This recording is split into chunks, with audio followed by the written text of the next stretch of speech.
Halo, Assalamualaikum warahmatullahi wabarakatuh. Selamat pagi. Lagi. Oke, bertemu dengan saya lagi, Devi Ayuandira dengan NPMC 1C020005 dan rekan saya. Gusti adalah Utami dengan NPM C1C020100. Oke, ketemu lagi nih di podcast yang kesekian kalinya dengan materi pada hari ini itu ada budgeting pre- preparation atau persiapan anggaran nih. Ada sedikit hubungannya dengan materi kemarin. Masih ingat lah ya materi-materi kemarin. Gimana nih? Apa kabarnya? Baik, sudah sembuh dari Alhamdulillah. sedang basah? Alhamdulillah. Lumayan parah ya kayaknya kemarin. 2 minggu. Nggak tahu tuh, nggak sembuh-sembuh.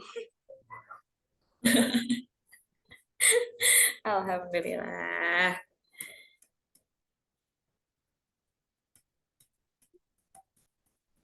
Mau Gimana nih? langsung saja? Boleh Oke. bertanya-tanya tentang yang mungkin bagian umum lah ya di anggaran untuk DFI. Boleh nih, udah siap? Boleh dong. Oke, kita kan ini untuk bahas tentang persiapan anggaran nih. Mungkin kita mengulas dulu nih, apa sih pengertian dari anggaran itu? Oke, pertanyaan basic ya. Jadi anggaran itu merupakan taksiran yang mengenai penerimaan dan pengeluaran kas yang diharapkan untuk periode yang akan datang. Kemudian anggaran ini juga merupakan sarana yang efektif untuk merencanakan dalam mengendalikan jangka pendek. Kemudian juga anggaran operasional biasanya pada umumnya itu menunjukkan rencana pendapatan dan biaya untuk jangka waktu 1 tahun seperti itu. Untuk karakteristiknya nih, apa sih karakter anggaran ini? Oke, jadi karakteristik itu biasanya ada 5. Jadi sebelum masuk ke 5 itu biasanya anggaran karakteristik anggaran ini, anggaran biasanya mengestimasikan potensi laba dari unit bisnis tersebut. Kemudian dinyatakan dalam istilah moneter yang didukung dengan jumlah moneter. Seperti contoh unit yang terjual atau diproduksi. Nah, untuk karakteristiknya itu yang pertama itu biasanya meliputi waktu selama 1 tahun. Yang kedua yaitu merupakan komiten manajemen. Yang ketiga ada usulan anggaran, diperiksa dan disetujui oleh pejabat yang lebih tinggi wewenangnya dari pembuat anggaran. Kemudian yang keempat itu ada setelah disetujui, anggaran hanya dapat diubah dalam kondisi-kondisi tertentu. Dan yang terakhir yaitu secara berkala kinerja keuangan aktual ini dibandingkan dengan biaya anggaran dari dan varian alias serta dijelaskan. Analisis serta dijelaskan. Gitu. Tadi kan kita udah spoiler nih dikit-dikit tuh ada terkait dengan strategic planning nih untuk materi kita kemarin. Nah, jadi boleh jelaskan nih apa sih apa namanya hubungannya materi kita kali ini dengan materi kita kemarin tuh. Oke, jadi ada beberapa hubungan antara anggaran dengan strategi planning yang kemarin kita bahas. Eh, jadi secara baik perencanaan strategis dan menyusun anggaran melibatkan perencanaan, namun jenis aktivitas perencanaan yang berbeda antara kedua proses tersebut.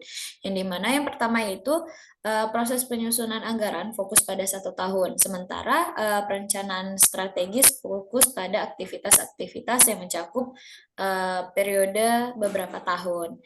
Yang kedua itu perencanaan strategis itu mendahului penyusunan anggaran dan menyediakan kerangka kerja yang dimana itu anggaran tahun yang dikembangkan. Dan yang terakhir itu ada rencana strategis itu intinya terstruktur berdasarkan link produk atau program lain. Sementara anggaran itu tersusun berdasarkan pusat tanggung jawab. Gitu. Nah, apa namanya biasanya kan anggaran nih apa orang juga kadang tuh terkait dengan forecasting nih atau peramalan nih. Apa sih perbedaan antara anggaran dengan forecasting ini?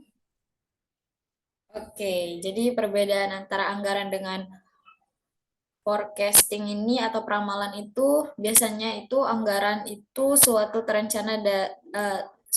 rencana manajemen dengan asumsi implisit bahwa langkah-langkah positif akan diambil oleh pembuat anggaran. Kemudian juga perbedaannya itu peramalan ini merupakan suatu perkiraan mengenai apa yang memungkinkan terjadi tanpa implikasi bahwa pembuat peramal akan berupaya untuk membentuk kejadian sehingga yang diramalkan itu terrealisasikan. Kemudian ada beberapa dengan anggaran satu prediksi memiliki karakteristiknya itu yang pertama ada anggaran itu dinyatakan dalam satuan moneter, sedangkan peramalan satuannya lebih bervariasi. Kemudian anggaran itu meliputi periode 1 tahun, sedangkan peramalan tidak terbatas. Kemudian yang ketiga ada periode dalam pembuatan anggaran mengandung komiten yang tujuannya yang ditetapkan. Kemudian untuk peramalan itu peramalan tidak bertanggung jawab terhadap hasil ramalannya. Yang keempat ada anggaran itu harus disetujui oleh otoritas yang lebih tinggi. Sedangkan ramalan biasanya tidak perlu persetujuan tersebut. Yang kelima ada anggaran biasanya itu tidak disetujui anggaran itu tidak dapat diubah, sedangkan peramalan perlu diperbarui secepatnya jika informasi baru menunjukkan adanya perubahan kondisi. Dan yang terakhir, biasanya dalam anggaran itu selisih sesungguhnya dengan anggaran harus dianalisa. Sedangkan dalam peramalan selisihnya itu tidak dianalisa secara formal maupun periodik. Jadi dari sudut pandang manajer, peramalan itu keuangan merupakan alat perencana yang sifatnya eksklusif. Kemudian sedangkan dari anggaran itu alat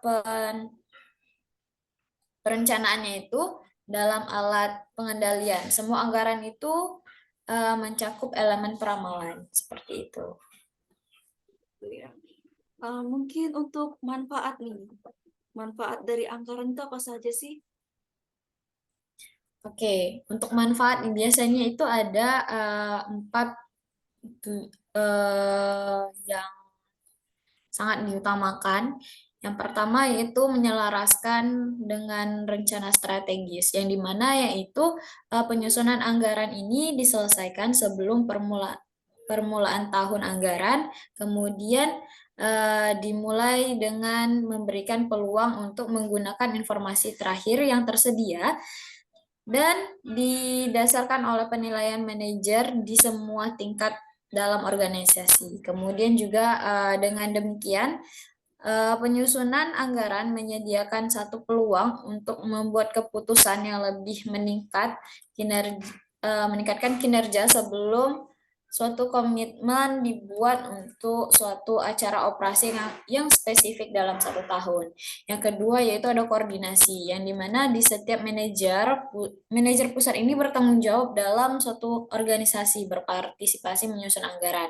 Kemudian selanjutnya untuk staf yang mengumpulkan anggaran tersebut menjadi satu anggaran induk. Jadi inkonsistensi memungkinkan itu untuk terjadi. Kemudian selama proses penyusunan anggaran ini berbagi inkonsistensi itu lagi tersebut diidentifikasi dan dicari solusinya. Yang ketiga ada penetapan tanggung jawab, yang dimana anggaran yang telah disusun seharusnya memperjelas tanggung jawab dari setiap manajer. Kemudian juga anggaran tersebut memiliki wewenang kepada manajer pusat tanggung jawab. Gunanya ini membelanjakan sejumlah tertentu uang untuk tujuan tertentu yang telah ditetapkan sebelumnya, tanpa perlu persetujuan dari wewenang yang lebih tinggi.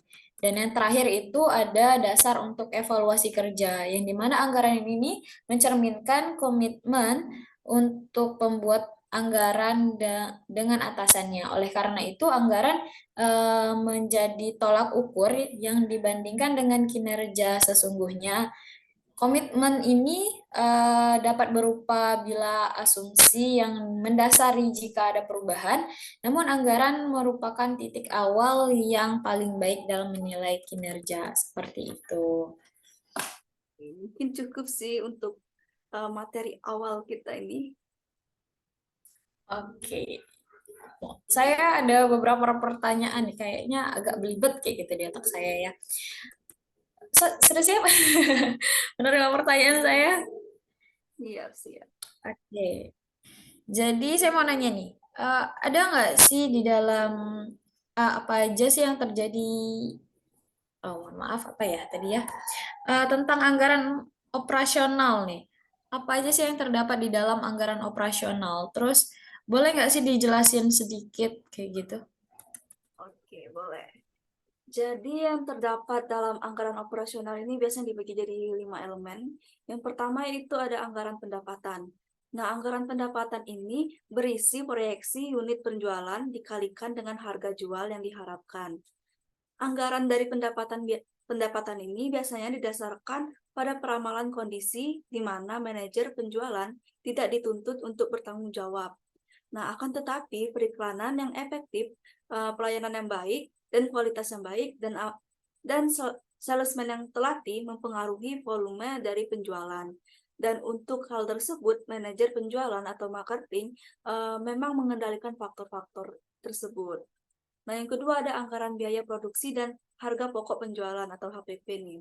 Nah, manajer produksi biasanya itu membuat rencana untuk menentukan jumlah bahan baku dan tenaga kerja yang didasarkan pada biaya bahan baku dan biaya tenaga kerja standar untuk tingkat volume yang direncanakan pada komposisi produk standar. Nah, anggaran biaya yang dikembangkan manajer produksi memungkinkan saja tidak sama sebagaimana jumlah yang ditunjukkan dalam anggaran penjualan.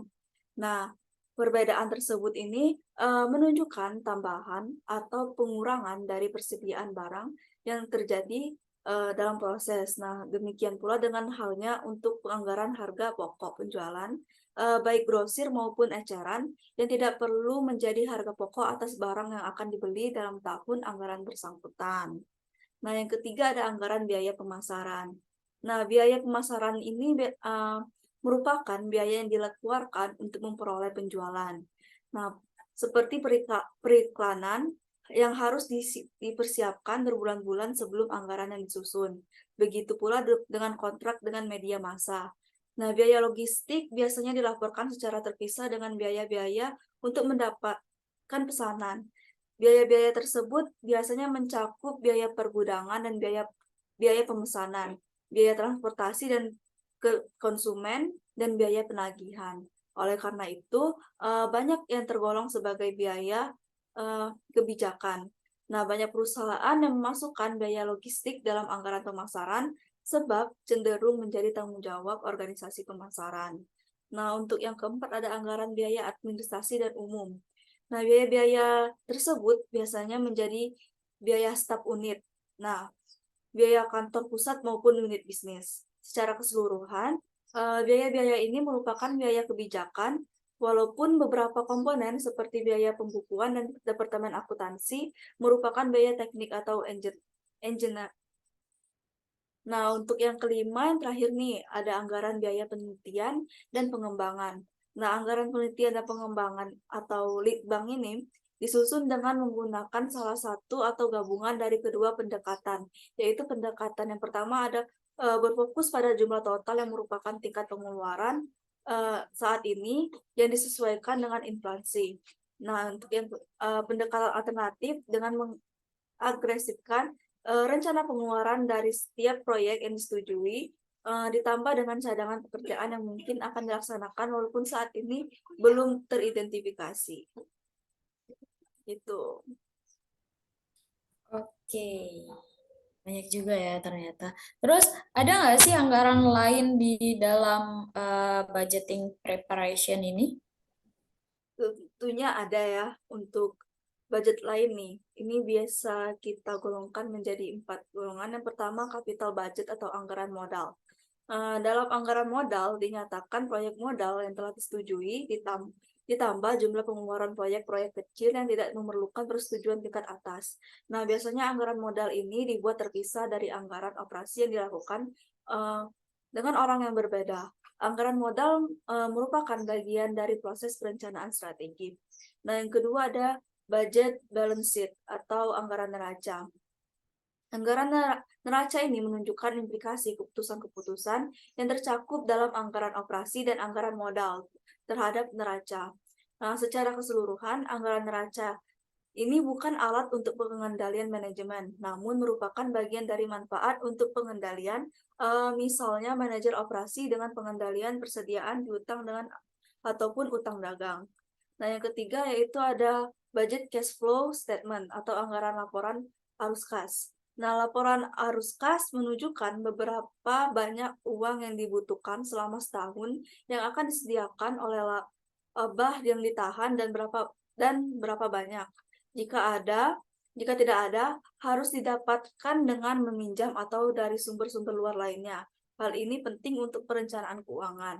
Nah, bendahara biasanya harus memperkirakan jumlah uang yang diperlukan untuk jangka panjang waktu sebulan atau lebih pendek lagi sebagai dasar untuk perencanaan kredit dan pinjaman jangka pendek. Nah, yang terakhir ada manajemen by objective atau manajemen berdasarkan tujuan. Secara implisit biasanya di dalam jumlah anggaran juga dapat mencakup tujuan khusus, misalnya membuka kantor, penjualan baru, memperkenalkan produk baru, melatih karyawan, memasang sistem komputer baru, dan seterusnya. Nah, beberapa perusahaan membuat tujuan yang jelas. Proses melaksanakan hal-hal tersebut dikenal sebagai manajemen berdasarkan tujuan. Nah, tujuan setiap pusat pertanggungjawaban dinyatakan dalam istilah kuantitatif berupa anggaran yang disetujui oleh manajer dan pertanggungjawaban. Nah, sayangnya kadang-kadang MBO atau bisa dipisahkan dari proses penyusunan anggaran. Nah, MBO dan penganggaran sebaiknya merupakan dua bagian dari proses perencanaan yang sama. Gitu.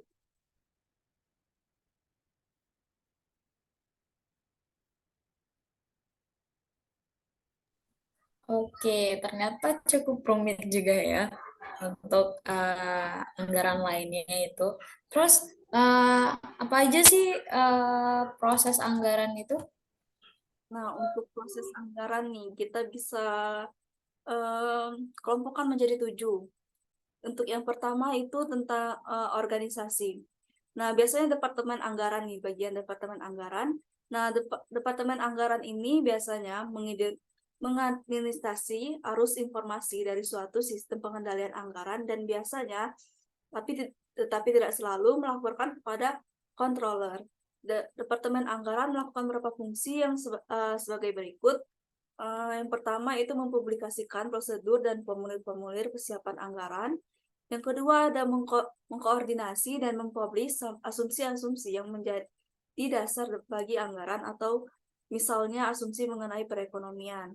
Yang ketiga memastikan bahwa informasi disampaikan dengan tepat antar unit organisasi yang terkait. Yang keempat memberikan bantuan kepada pembuat anggaran dalam penyusunan anggaran. Yang kelima ada menganalisis anggaran yang diajukan dan memberikan rekomendasi pertama kepada pembuat anggaran dan kemudian kepada manajer senior. Nah, yang ke-6 nih menyusun proses pembuatan revisi anggaran selama tahun tersebut. Yang ketujuh ada mengkoordinasi pekerjaan departemen anggaran pada eselon yang lebih rendah atau misalnya departemen anggaran unit bisnis. Dan yang terakhir ada menganalisis laporan kinerja dibandingkan dengan anggaran, menginterpretasikan hasilnya dan menyiapkan laporan ringkas untuk manajer senior. Nah, terus ada komite anggaran. Nah, komite anggaran ini terdiri dari anggota senior manajemen seperti CEO, direktur operasi, dan direktur keuangan. Nah, di beberapa perusahaan, CEO memutuskan sendiri tanpa komite. Nah, biasanya komite anggaran harus menyetujui revisi anggaran yang dibuat selama tahun tersebut. Nah, yang kedua ada penerbitan pedoman. Nah, jika perusahaan menggunakan proses perencanaan strategi, tahun pertama diawali dengan proses penyusunan anggaran. Tidak seperti penyusunan anggaran pengembangan rencana strategi biasanya tidak melibatkan manajer pusat pertanggungjawaban tingkat yang lebih rendah. Nah, langkah pertama dalam proses penyusunan anggaran ini adalah mengembangkan garis pedoman yang mendasari penyusunan anggaran untuk disebarkan kepada manajer. Semua pusat pertanggungjawaban harus mengikuti garis pedoman ini seperti perkiraan inflasi secara umum dan inflasi untuk hal tertentu seperti gaji yang termasuk tunjangan. Nah, petugas anggaran, pengembangan garis pedoman, dan manajemen senior menyetujuinya. Nah, yang ketiga ada usulan anggaran. Nah, dengan menggunakan garis pedoman, manajer pusat pertanggungjawaban dibantu dengan staf biasanya mengembangkan permintaan anggaran. Nah, anggaran ini didasarkan pada kegiatan-kegiatan yang ada atau yang sedang berjalan, yang kemudian dilakukan penyesuaian karena yang pertama biasanya dengan adanya perubahan kekuatan eksternal. Nah, ini terdapat faktor-faktornya itu perubahan dalam level kegiatan ekonomi umum yang berdampak terhadap volume penjualan seperti perubahan peminatan produk. Terus ada perubahan harga beli bahan dan jasa, lalu perubahan tarif upah dan tenaga kerja, perubahan aktivitas biaya kebijakan seperti pemasaran, litbang, dan administrasi, dan yang terakhir ada perubahan harga jual. Nah, biasanya juga dari perubahan kebijakan yang internal yang terdiri dari perubahan biaya produksi yang karena peralatan dan metode yang baru, lalu perubahan biaya kebijakan berdasarkan antisipasi perubahan pekerjaan dan perubahan pangsa pasar dan kompetisi produk. Nah, yang keempat ada negosiasi. Nah, pembuatan anggaran membahas anggaran yang diajukan dengan atasannya. Hal ini merupakan inti proses penganggaran. Nah, atasan berusaha untuk menilai validitas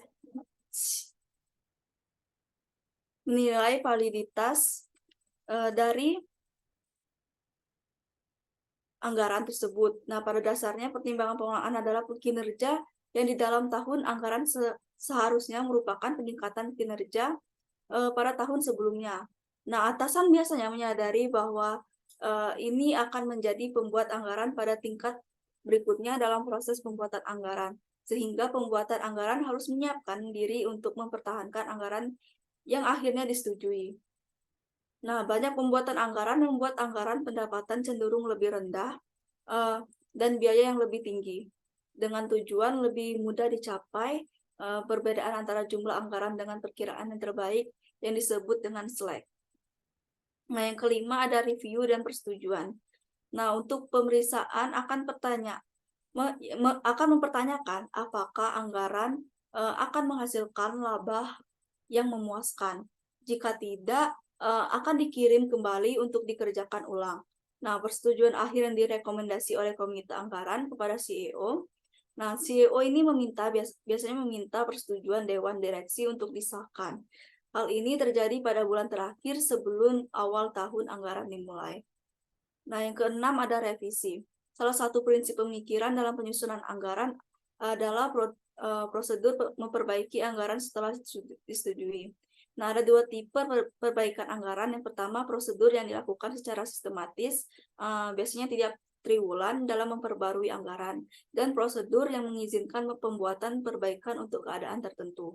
Nah, yang terakhir yaitu kontingensi budget. Nah, beberapa perusahaan membuat anggaran kontingensi yang mengidentifikasi bahwa tindakan manajemen tidak ada penurunan volume penjualan yang telah diantisipasi dalam pengembangan anggaran. Nah, seperti penurunan 20% dari perkiraan terbaik volume penjualan. Itu. Oke, ternyata cukup panjang juga ya untuk proses dari anggaran ini.